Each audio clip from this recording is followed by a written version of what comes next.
A Portales educator is claiming she was forced to resign after teaching with a book in her classroom, one that's caused controversy all over the country. And tonight in the Target 7 investigation, John Cardinelli learned why some feel the book should be banned, while others say it should be taught. This book, The Hate U Give, is about an African-American girl who witnessed her best friend being fatally shot by police.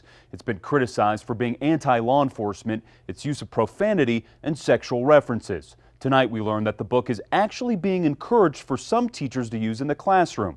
And one teacher says she's now out of a job for doing just that. This is Kelly Craddock, and she says in this lawsuit that her freshman honors class at Portales High School wanted to read this book. The Hate U Give was a book that was critically acclaimed. It also had been approved at all levels of New Mexico public education. But during last school year, 2 students in her class complained to their parents about the discussion going on.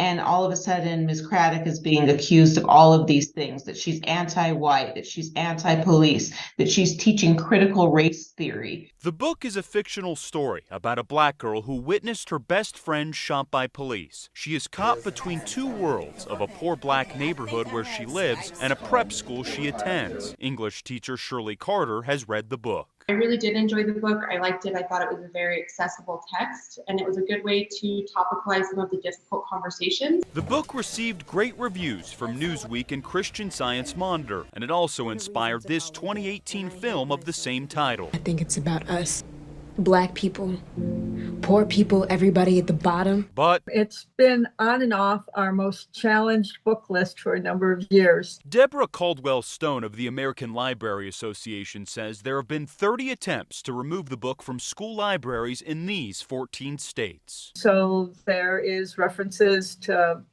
drugs, sexuality, profanity use by the characters, but also criticisms of the book about its portrayal of the impact of police violence on minority communities. In an exclusive interview with our sister station in Jackson, Mississippi, author Angie Thomas addressed the criticism. The book is not anti-police, it's anti-police brutality. There were school districts that tried to ban it. You know, there was a police union who was upset that it was on the school reading list. Caldwell of the Library Association says over the past 18 months, there has been a movement across the country to ban books in schools and libraries. In 2022, there were about 1,200 demands to censor library books, nearly doubling what they tracked in 2021. Her organization has fought the book bans. There's been an organized political campaign to challenge books in libraries that reflect the lives and experiences of LGBTQ persons, as well as the lives and experiences of BIPOC persons. But look at this map. There have been very few such cases in New Mexico. In fact, Carter says she first read the book while attending UNM while she was getting her teaching license. She says she has not taught the book herself, but the book has been taught by some teachers in Albuquerque. So if given the opportunity to teach at a grade level that I felt was appropriate for the book,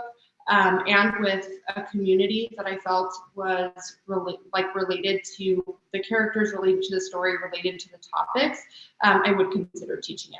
Since it was published in 2017, The Hate U Give has sold more than 3.5 million copies. It was on the New York Times bestseller list for 50 weeks. For Target 7, I'm John Cardinelli. We reached out to the Portales School District. An official told us they have no comment. We have yet to hear back from the state's public education department.